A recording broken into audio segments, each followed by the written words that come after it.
네, 기후변화 시나리오에 따른 강수량이 이렇게 연구로도 확인되고 있는데, 자, 당장 이번 주에는 중반인 수요일까지 강한 소나기가 자주 내릴 예정입니다. 네, 이번 주 후반에는 다시 장마 전선에 영향을 주겠는데 올여름 들어 가장 심한 폭우가 쏟아질 것으로 우려됩니다. 기상자난 기자와 함께 자세한 내용 알아보겠습니다. 정혜윤 기자 나왔습니다. 어서 오십시오. 네, 안녕하세요.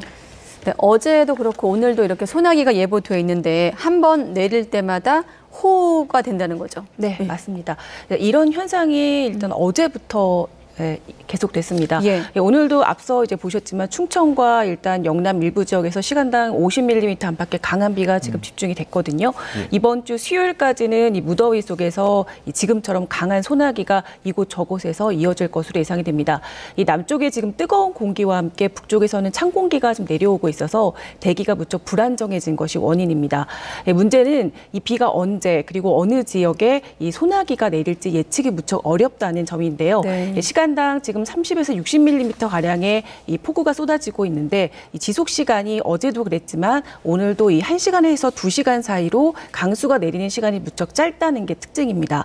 내일까지 중부지방을 중심으로 일단 100mm 이상의 비가 예보돼 있기 때문에 지속적인 주의가 필요합니다. 네, 수요일까지는 무더위 속에 소나기가 내리고 그리고 또 주 후반에는 다시 장마 전선이 북상한다고요? 네, 맞습니다. 이 장마 전선이 지금 남쪽 해상에서 덥고 습한 북태평양 고기압이 조금씩 이 본래대로 확장을 하기 시작했기 때문에 내륙으로 북상할 것으로 예상이 됩니다. 이 시기가 이번 주 목요일부터가 될 것으로 전망이 되고 있습니다. 먼저 준비한 화면으로 슈퍼컴이 예상하고 있는 앞으로 예측 모델 상황부터 함께 전해드리도록 하겠습니다.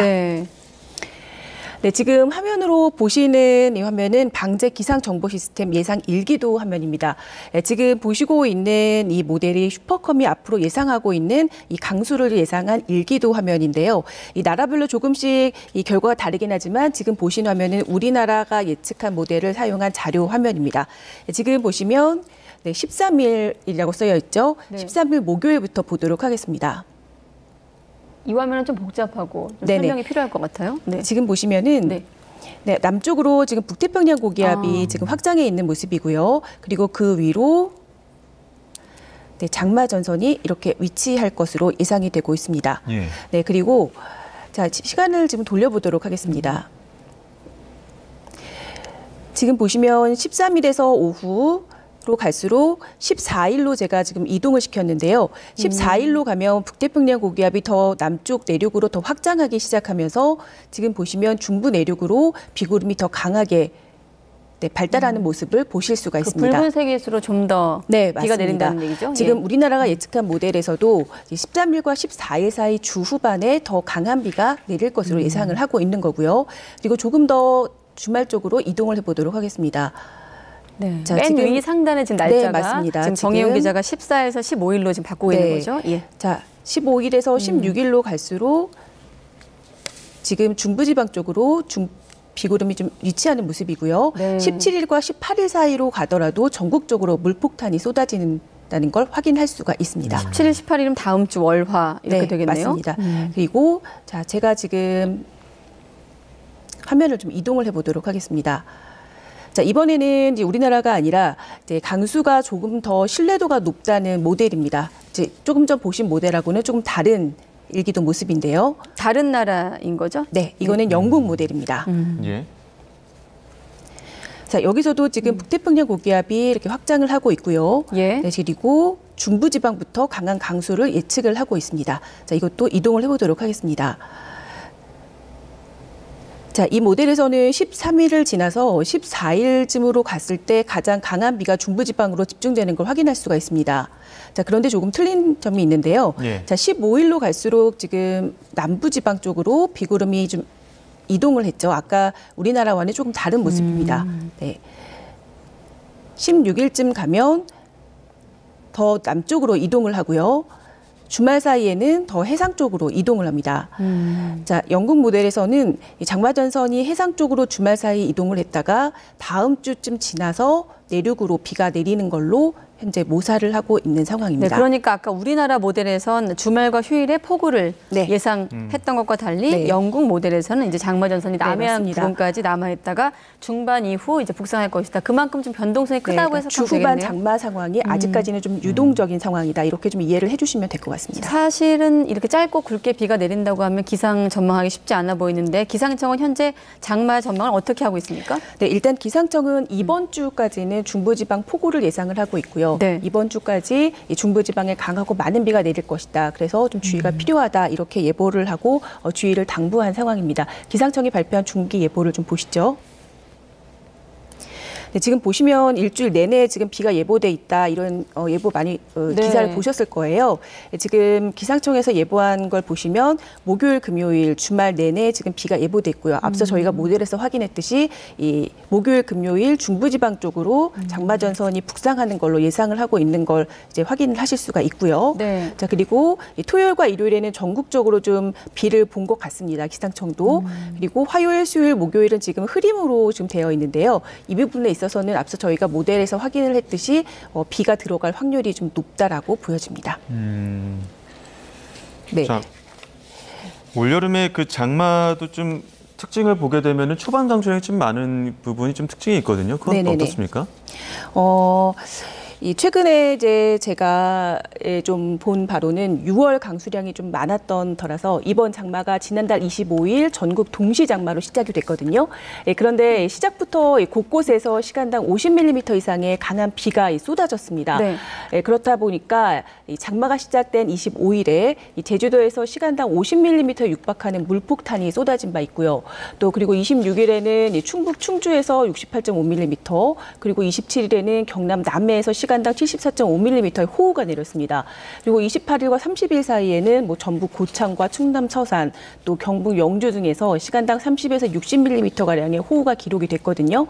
이렇다 보니까 이 광주 등 전국 7개 지역에서 6월 하순, 그러니까 20일에서 30일 사이의 강우량을 측정을 해봤더니 역대 1위를 기록을 했습니다. 그래서 지난달 25일부터 장마가 시작된 이래 열흘 동안의 그 지역별 강수량을 조사를 해봤더니 네. 10일간의 강수량이 제주 산간의 경우는 무려 867mm에 달했습니다. 보통 장마 기간이 한 달 정도에 달하는데 이 한 달 강우량의 지금 2배를 넘는 수치고요. 지금 이제 그래픽에서도 나가고 있지만 남부지방의 강우량 같은 경우는 500mm 안팎을 유지하고 있기 때문에 예년에 벌써 2배 가량에 육박하고 있습니다.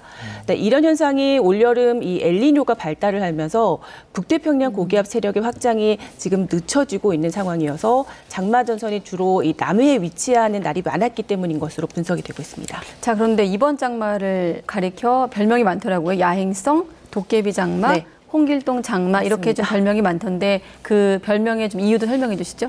네, 일단 우선 이 밤마다 지금 올해 장마가 좀 강해지는, 장맛비가 강해지는 특성을 좀 보이고 있기 때문에 네. 야행성 장마다 뭐 이런 말이 좀 나오고 있는 거고요.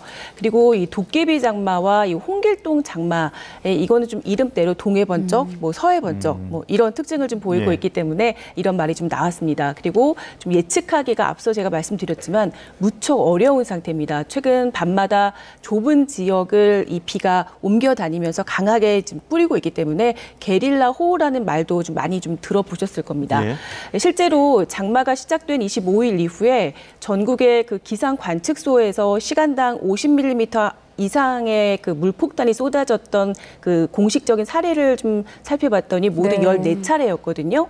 그중에서 12차례가 야간 시간에 관측이 됐습니다.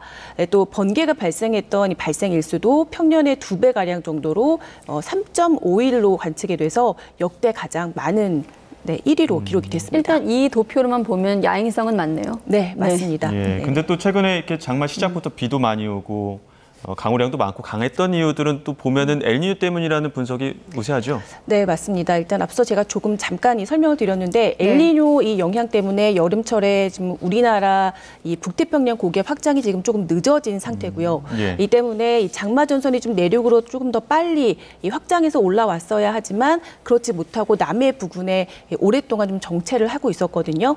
이 이유로 남부지방의 강수량이 좀 늘어났다. 네, 이게 지금 분석액 중에 하나고 예. 하지만 이제부터는 남부 폭우가 아니라 본격적으로 이제 확장을 시작했기 때문에 남부에 이어서 남부뿐만 아니라 중부 폭우까지 걱정해야 되는 시기다라고 보여지고요. 예. 이 북태평양 고기압이 본격 확장을 좀 시작하는 움직임을 보이고 있고 그 시기가 이번 주가 될 것으로 현재 예상이 되고 있습니다.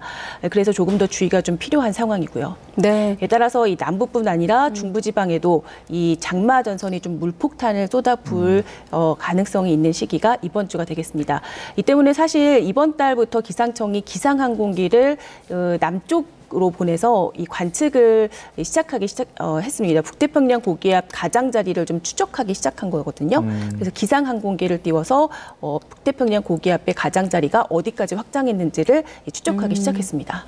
기상항공기를 띄운다. 자, 그러면 기상항공기로 북태평양 고기압을 추적한다는 게 흥미롭게 들리는데 북태평양 고기압을 추적하면 어떤 정보를 얻을 수 있는 겁니까? 네, 우선 이 북태평양 고기압 같은 경우는 여름철에 이 한반도에 위험 기상이 있는지 없는지 얼마만큼 위험 기상이 찾아올지를 가장 먼저 알 수 있는 그런 그 지표라든지 어떤 위험 요소를 알 수 있는 하나의 그런 어떤 기상 요소가 될 수 있겠습니다. 네, 우선 북태평양 고기압과 그 북쪽의 찬공기 사이에서 지금처럼 장마 전선이 활성화되고 있고요.